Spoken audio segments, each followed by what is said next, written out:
muchas gracias en primer lugar a los organizadores de esta jornada por permitirnos participar y decir que bueno, esto es un paso más dentro de la colaboración que hay entre la Universidad Autónoma y la Universidad de Barcelona, colaboración que hacemos extensiva a otros centros e instituciones de Cataluña. Empezaré explicando en muy poco tiempo, puesto que supongo que ustedes ya van acercándose a la hora que comen habitualmente y deben de tener ya ganas de acabar. Por lo tanto, voy a intentar ser bastante conciso. Voy a ir rápido en algunas cuestiones que evidentemente las han podido leer o las han visto en otras intervenciones, y voy a dejar el tiempo que sea posible para que puedan hacer preguntas y entrar directamente en todos los aspectos más concretos que creo que les interesarán. Bien, simplemente decir que la planta de tecnologías alimentos somos un grupo de 35 personas, algunos de los cuales están aquí, investigadores pues que gracias a su trabajo y a su aportación diaria permiten que hagamos lo que estamos haciendo a nivel de investigación y de transferencia de tecnología, y que nuestro grupo, además de pertenecer a dos redes, que es la Xarxa y la Xarxa de Innovación Tecnológica de la Generalitat de Cataluña, formamos también un grupo a propósito de un proyecto Consolider, que es el Malta Consolider, donde se encuentran investigadores que llevan años investigando desde el punto de vista de física, química, astrofísica, estudios de materiales en el mundo de las altas presiones. De este grupo, nosotros somos los encargados de la transferencia de tecnología.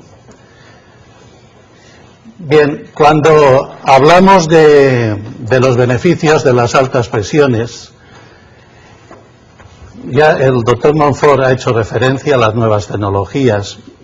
Las altas presiones, más o menos los podríamos reflejar aquí, junto con los pulsos eléctricos y los pulsos electromagnéticos de alta intensidad, que es una tecnología emergente en la que se está apenas empezando ahora a trabajar.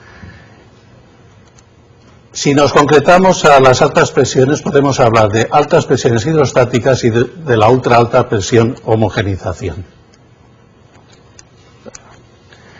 Bien, con respecto a las altas presiones hidrostáticas, son presiones que habitualmente se encuentran en un margen entre los 100 y los 1000 megapascales.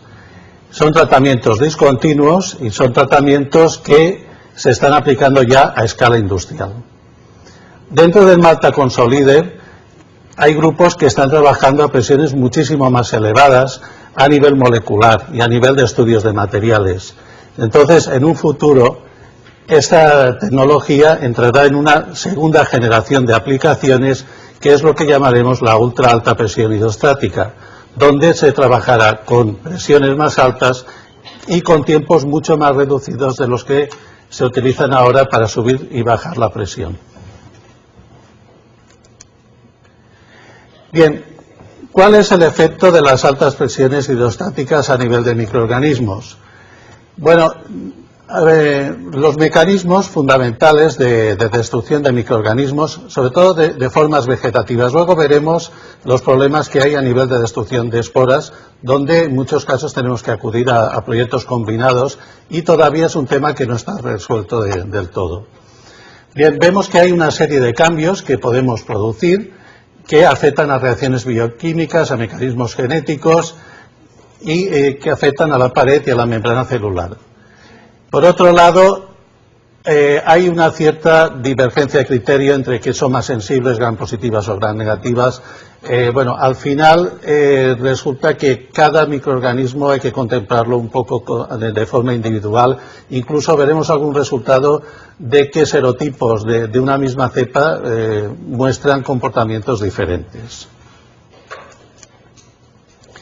Bien, la forma también tiene una influencia.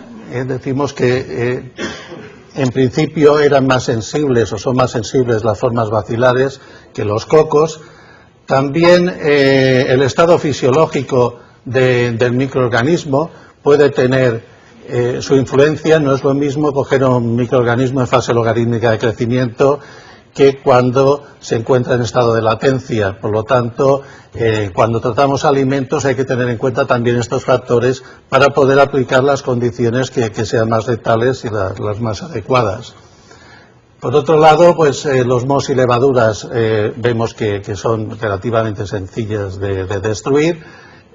Sin embargo, las esporas son muy resistentes, hasta el punto de que se necesitan presiones superiores a los 1000 megapascales para empezar a un nivel de destrucción importante, aunque existen técnicas que nos permiten minimizar esto, como es el caso de los procesos combinados, donde podemos aplicar temperaturas y donde podemos aplicar también sustancias químicas que pueden aumentar la sensibilidad de estos microorganismos a los tratamientos.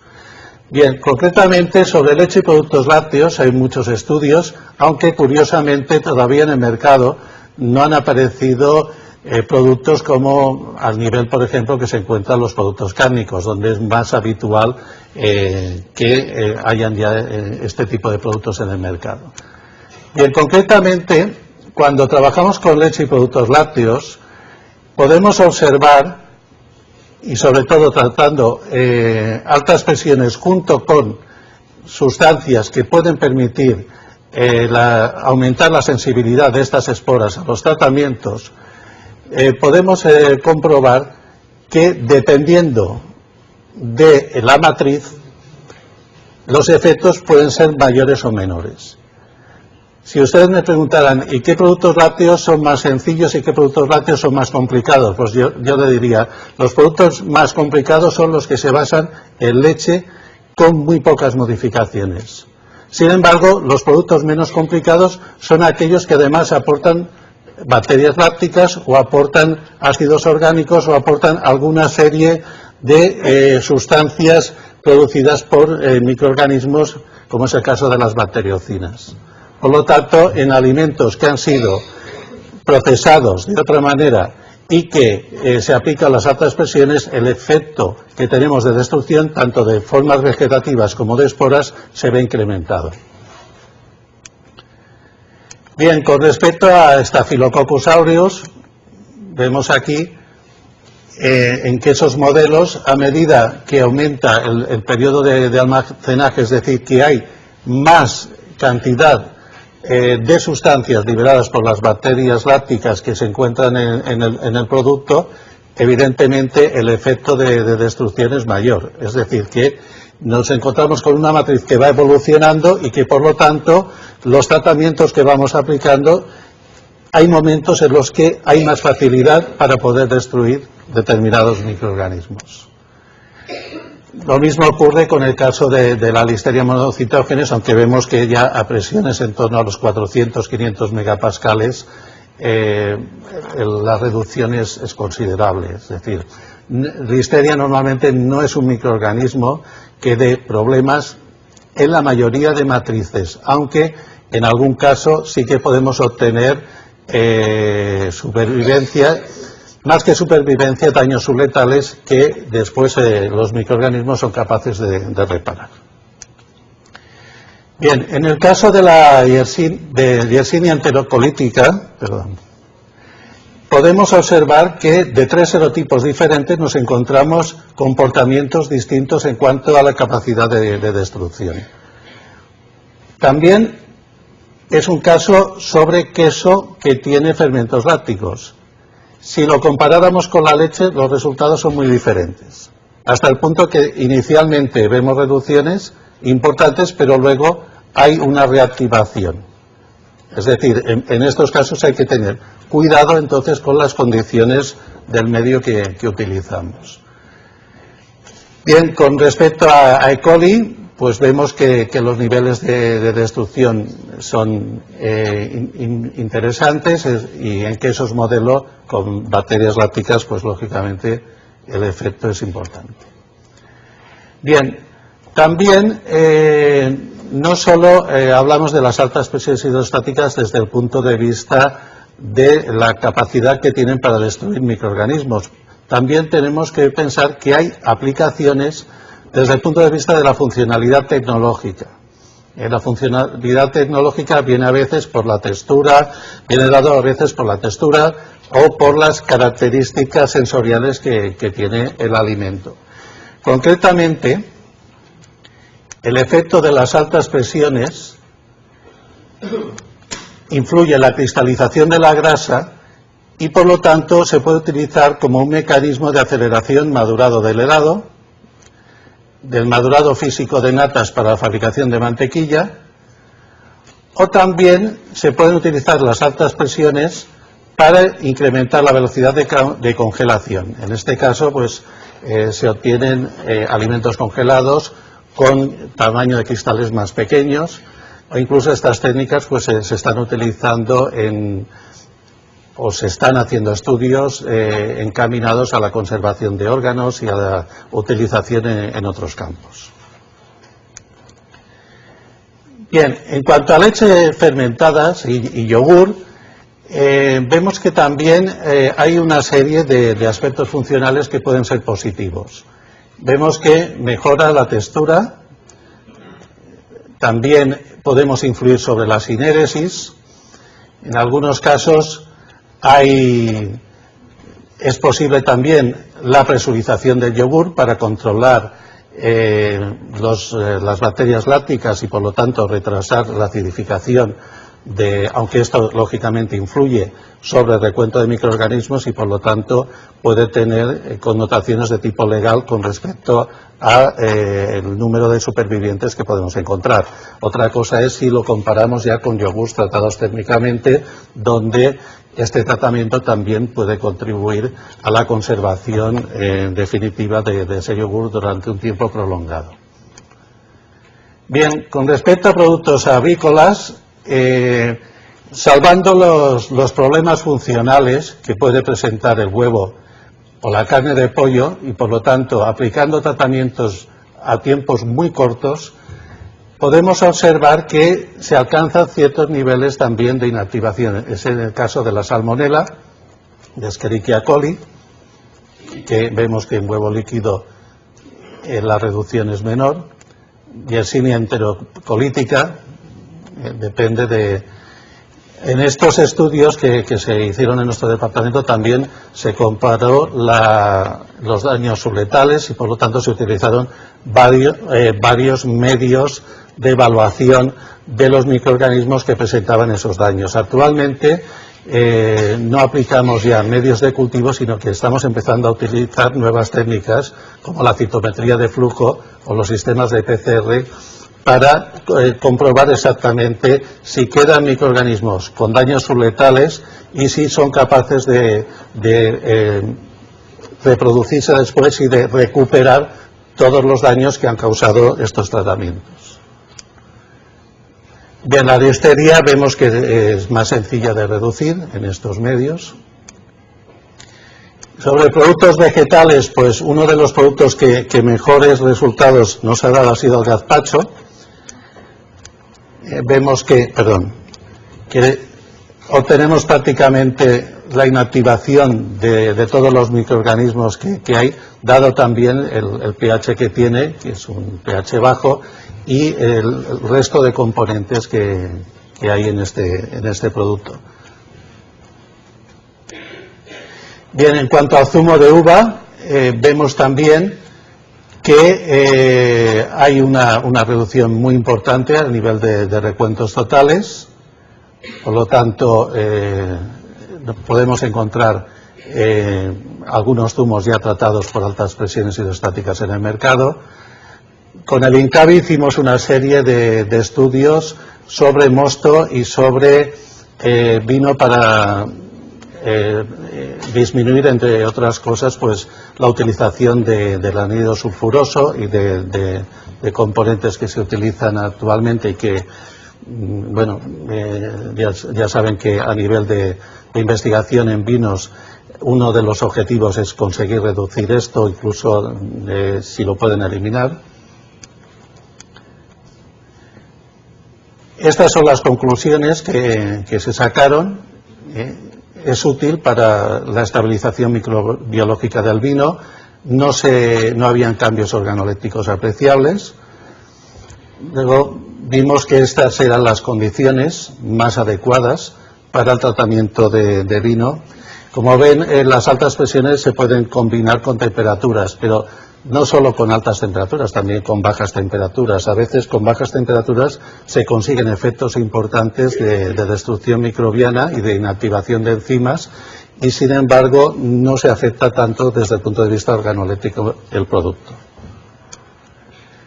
Bien, y esto es una nueva tecnología que es la ultra alta presión homogenización, en la que se está trabajando varios grupos en Europa. Concretamente nosotros vamos ahora ya por el tercer proyecto de la Unión Europea, y que abre nuevas posibilidades no solo desde el punto de vista microbiológico sino funcional. Bien, esta es la instalación que tenemos en la planta de tecnología de alimentos. Hay unas instalaciones que son complementarias para poder ajustar las condiciones de entrada y de salida de temperatura de los productos que tratamos aquí. Y por otro lado está la unidad de tratamiento, que es un sistema hidráulico con intensificadores que nos permiten alcanzar presiones hasta de 400 megapascales en continuo. Concretamente, esto es un equipo que trabaja a unos 120 litros hora. Este equipo está conectado con una serie de tuberías. Se puede conectar a un tanque aséptico y una envasadora aséptica. Bien, este es el sistema de trabajo de este nuevo tratamiento de alta presión. Habitualmente los homogenizadores utilizan este sistema, que consiste en hacer pasar el producto a través de una válvula que tiene un cabezal y un asiento. Al pasar a través de los resquicios que nos deja el cabezal y el asiento, aparecen las micropartículas. Esto es posible entonces romper glóbulos grasos y dispersar o hacer emulsiones estables. Sin embargo, con las altas presiones de homogenización, y en este caso la ultra alta presión de homogenización, hay que distinguir hasta presiones en torno a los 150-200 megapascales son altas presiones de homogenización, y presiones por encima de los 200 megapascales les llamamos ultra altas presiones de homogenización. El término ultra alta presión viene en el sentido de las modificaciones que se pueden producir también, diríamos, a nivel de estructuras y de la capacidad de destrucción microbiana que tienen estos tratamientos. Bien, vemos que en el caso de las ultra altas presiones la disposición del cabezal y el asiento es diferente, y también el sentido de circulación del producto. En este caso, los avances que se están haciendo en ingeniería, en el diseño de nuevas válvulas y nuevos materiales, nos permiten aumentar esa capacidad de tratamiento y subir todavía más las presiones. Bien, ¿cuáles son los mecanismos que utilizan las ultra altas presiones de homogenización? Vemos que utilizan fuerzas combinadas, cizalla, turbulencia, cavitación y altas presiones. En la zona de paso de la válvula se alcanza 3 veces la velocidad del sonido en el aire, es decir, alcanzamos unas velocidades muy altas. Y en el momento de la salida de la válvula, debido a la compresión y a la fricción, se alcanzan temperaturas que pueden llegar hasta los 120 grados.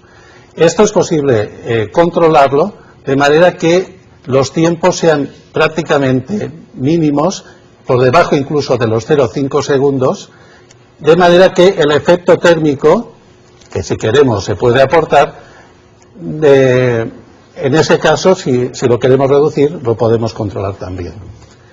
Bien, estas altas presiones se utilizan normalmente con una sola válvula, aunque es posible combinar una segunda válvula a la salida para controlar el tamaño de los agregados que nos podríamos encontrar en función de los tratamientos que hagamos. No siempre aparecen agregados. Bien, el efecto que tenemos en la destrucción de microorganismos es impresionante, hasta el punto de que se alcanzan en formas vegetativas reducciones de 7-8 unidades logarítmicas. El problema por resolver es el de las esporas en este momento, y estamos trabajando para resolverlo. El objetivo, desde luego, es la esterilización con este sistema. Bien, desde el punto de vista de la funcionalidad, la ultraalta presión homogenización, ya voy rápido, vemos que produce emulsiones muy finas y estables, modifica las propiedades reológicas de coagulación de la leche, de las emulsiones lácteas, mejorándolas, y en condiciones adecuadas nos permite conservar los parámetros de calidad sensorial y nutricional. Vemos aquí un efecto de ultraalta presión homogenización sobre el glóbulo graso, en microscopía láser confocal. A nivel de producción de yogur, los efectos conseguidos son importantes desde el punto de vista económico y desde el punto de vista de textura del yogur. Vemos que, por un lado, es posible eliminar por completo la adición de leche en polvo, que se utiliza para la fabricación del yogur. Por otro lado, podemos observar que no hay inicialmente problemas desde el punto de vista toxicológico, y además tampoco nos podemos encontrar, como en algunos casos se ha producido con las altas presiones hidrostáticas, problemas de oxidación de lípidos. Bien, sobre el zumo de manzana también se han hecho estudios. La reducción de microorganismos es considerable, y vemos también efectos que se ha producido a nivel de reacción de Maillard, producción de hidroximetilfurfural, donde podemos observar que con respecto a la pasteurización hay diferencias muy importantes. El zumo pasteurizado tiene 100 veces más hidroximetilfurfural que el tratado por ultraalta presión homogenización. La actividad de la polifenol oxidasa, dependiendo de condiciones de tratamiento, pues se reduce bastante. Y por último, ya terminaré con esto, otra de las posibilidades que tiene esta tecnología es la nanoencapsulación y la producción de liposomas. Concretamente aquí vemos la producción de unos liposomas. Son técnicas que nos permiten, por ejemplo, evitar la oxidación de lípidos, protegiéndolos de los agentes oxidantes. Y también la nanoencapsulación, es decir, en este caso vemos nanocápsulas de caseína. Esta es la caseína normal, estas son caseínas vacías, diríamos, pero en forma de nanocápsula, y aquí tenemos nanocápsulas que tienen en el interior vitamina D. Es decir, una de las aplicaciones importantes que tiene esta tecnología es la utilización de componentes bioactivos, protegiéndolos, que después, tanto aplicando esta tecnología como otras tecnologías posteriores, nos permiten proteger esos componentes. Bien, y muchas gracias por su atención.